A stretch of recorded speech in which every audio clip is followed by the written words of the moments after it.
Hello, my name's Stephen Cromedy. I'm one of the directors here at Love Realty, and I have with me today Karen Goodall. So thanks for coming in, Karen.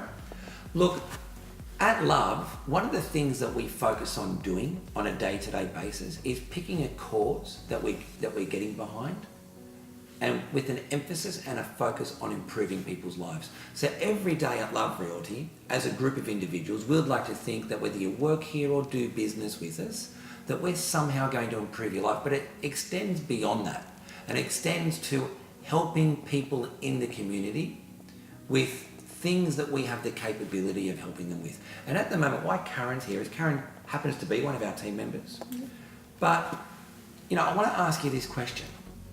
If you had a loved one or a child go missing, how would you feel?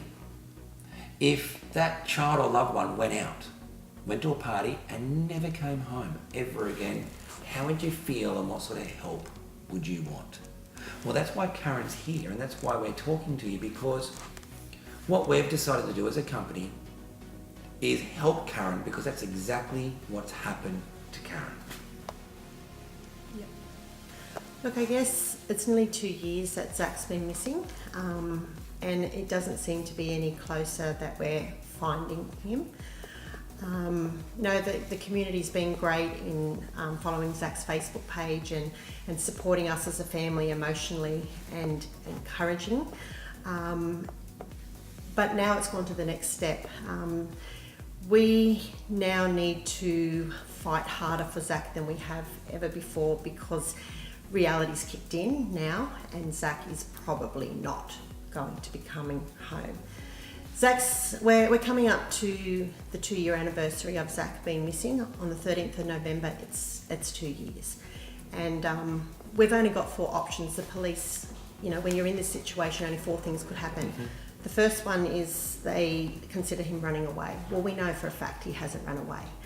The second one is suicide, that he's taken his life. Third is that he could have accidentally hurt himself, they call that misadventure. And the fourth is foul play. Okay.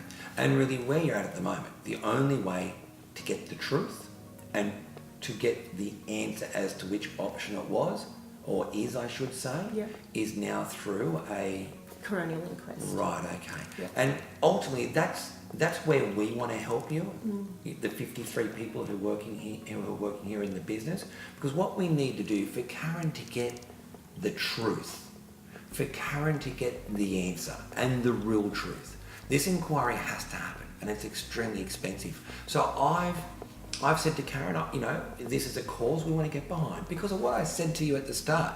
What would you want to happen if you had a loved member,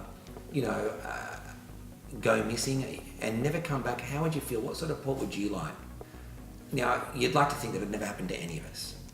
It just so happens that Karen works in a place that wants to help improve people's lives. So what do we want to do as Love Realty? We want to donate the $100,000 she's going to need to get the truth. And how can you help us? It's getting behind us, getting behind Love, getting behind Karen and her family. And the only way we can do that is with currency. And how we achieve that here at Love is through selling homes and looking after our landlords and our tenants and our purchasers. And what a great place. Prior to this happening, Karen was working at Love, and one of the things that she loved about working at Love is the way that we conduct ourselves, we approach ourselves. So really, isn't it fantastic ultimately that you're going to get a fantastic level of service by a group of team members that are well trained and committed to looking after you, but you're also going to be able to give your money to someone that is not going to go towards a flash car, is not going to go towards a flash life. It's going to go towards a worthy cause of helping a mother get some answers. Yep. The coronial inquest, not a lot of people understand what that is, and in most instances you only hear about a coroner when there's been a dead body found and they want to find out what happened to that.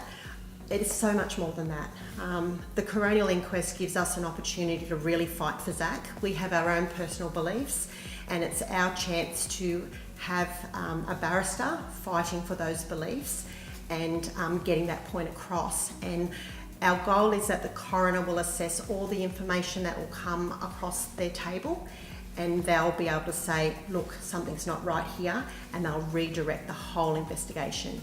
Our worst fear is that this will be brushed under the table, and it'll be said that Zach took his own life, and it'll just be forgotten about, and we'll never get to the truth. So we need to go in fighting with all guns, and to do that, we need the best that can represent us, someone that can question, cross-examine, see the information and draw out the right questions, because I think the wrong questions are being asked, and that's why we're not getting the right answers.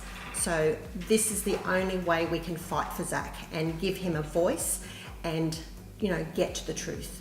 Yes. Yeah. Okay, well look, thanks for coming in, Karen. I know it was difficult for you to do. And you know, in advance, I'd like to thank you in advance for getting behind us and helping us support Karen and her family.